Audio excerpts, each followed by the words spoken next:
Nke a bụ abụ ọma isi nke 58 malite n'amaokwu nke 1 ruo na nke 11. Isiokwu: ekpere maka Chineke ịta ndị ajọ omume ahụhụ.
Emewo ka ndị na-emebi iwu bụrụ ndị alaeze ọzọ site n'agba nwa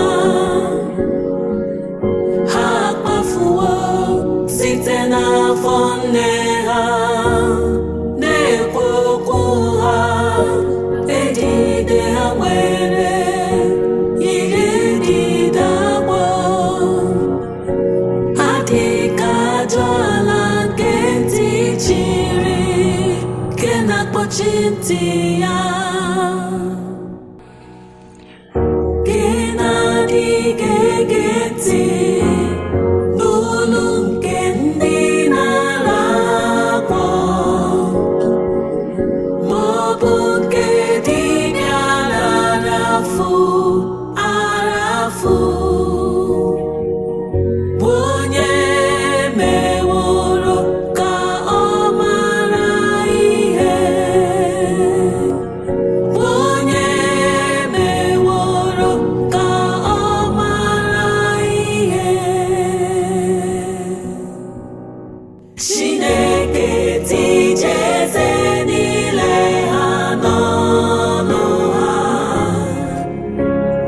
tikupụ eziokwu niile nke ụmụ ọdụm Jehova, ka ha gbaze dịka mmiri nke na-erugharị onwe ya mgbe ọ na-edo akụ ya niile, ka ha dịka na-ebipụ ọnụ ha.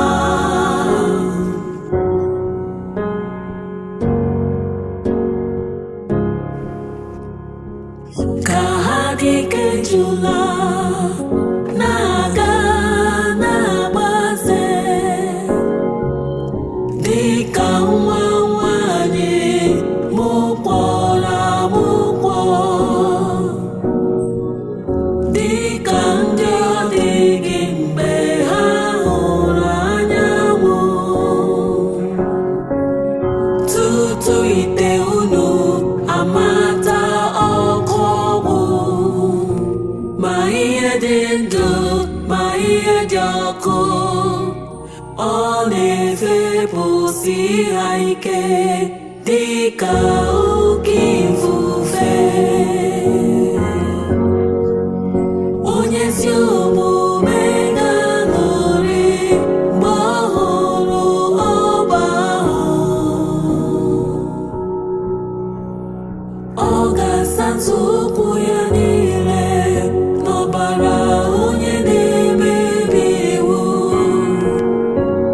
Mmadụ ga-asịkwa n'ezie mkpụrụ dịrị onye